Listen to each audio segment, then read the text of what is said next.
When people talk about the Vietnam War, they usually picture helicopters cutting through humid skies, jungle firefights, and soldiers moving through rice paddies.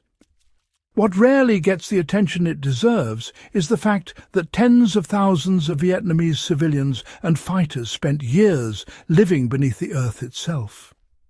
Not hiding for hours or days, but surviving entire seasons underground while bombs shook the surface above them. These tunnel systems were not desperate last resorts. They were deliberate, engineered environments designed to sustain life, resist invasion, and turn the terrain into a weapon. Understanding how people lived underground during the Vietnam War changes how we understand survival, resilience, and warfare itself. The tunnels were not holes in the ground, but planned underground communities. The most famous tunnel networks, such as those at Cu Chi, stretched for hundreds of kilometers and were built in layers. The first level sat just below the surface and was used for quick movement and combat. Deeper levels housed kitchens, meeting rooms, medical areas, storage spaces, and sleeping quarters. Some tunnels went more than 10 meters underground, deep enough to survive heavy bombing. Everything was constructed by hand, using basic tools, often at night to avoid detection. Soil was carefully removed and scattered in rivers or bomb craters to hide evidence of digging. This level of planning is a reminder that survival improves dramatically when shelter is designed as a system rather than an afterthought. Daily life underground required strict discipline and constant adaptation. Living underground meant operating in near darkness, limited air, and extreme heat. Ventilation shafts were narrow, camouflaged, and often disguised as termite mounds or tree roots. Cooking could only be done at certain times using smokeless stoves that filtered heat through long, angled chimneys so smoke dispersed far from the tunnel entrance. Meals were simple and repetitive, often consisting of cassava, rice, and whatever could be preserved. Water was collected from nearby rivers or rain and carefully rationed. This teaches a key survival principle. When resources are limited, routines matter. Energy, food, and movement were controlled because chaos underground could be deadly. Health and medical care were improvised but surprisingly effective. In tunnel hospitals, surgeries were performed with minimal light and basic instruments while bombs detonated overhead. Infections were a constant threat, so herbal medicine became essential. Leaves, roots, and resins were used to treat wounds, fevers, and digestive illnesses. Injured fighters were hidden deep underground to recover in silence. One practical lesson here is the importance of local knowledge. When modern supplies disappear, understanding your environment becomes a lifeline.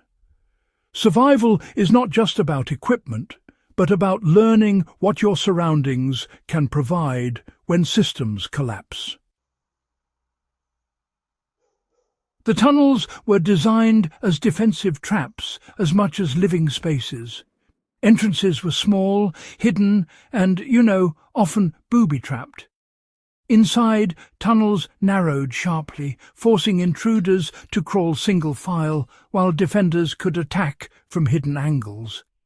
Dead ends, false chambers, and even submerged sections disoriented anyone unfamiliar with the layout. The design really favoured those who knew it intimately.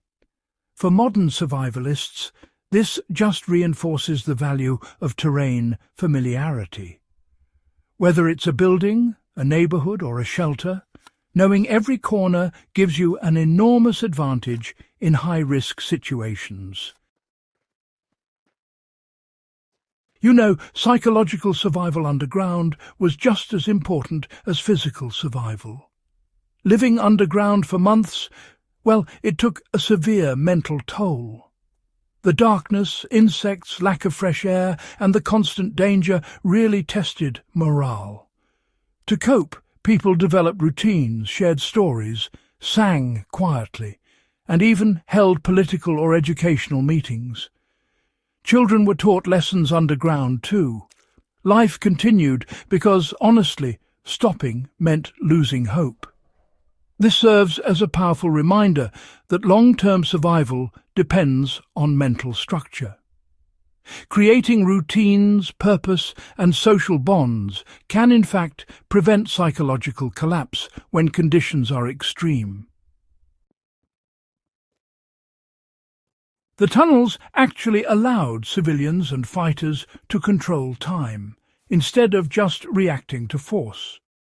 American troops could dominate the surface with air power, but the tunnels let Vietnamese forces disappear, wait, and re-emerge on their own terms. This control over timing was absolutely critical. It shows that survival is often about patience rather than just strength. Knowing when to move and when to stay hidden can be more powerful than confrontation.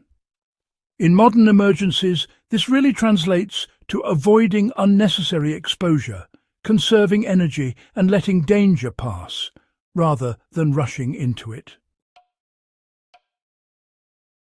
Practical lessons from tunnel life. Well, they still apply today in survival planning. The tunnel systems teach us that concealment matters just as much as protection. A well-hidden shelter can actually be more effective than a heavily fortified one. They show the importance of layered defences, ventilation planning, waste management, and food storage. Even simple steps, like dispersing heat and smell, controlling noise, and maintaining multiple exits, can really improve safety in crisis situations.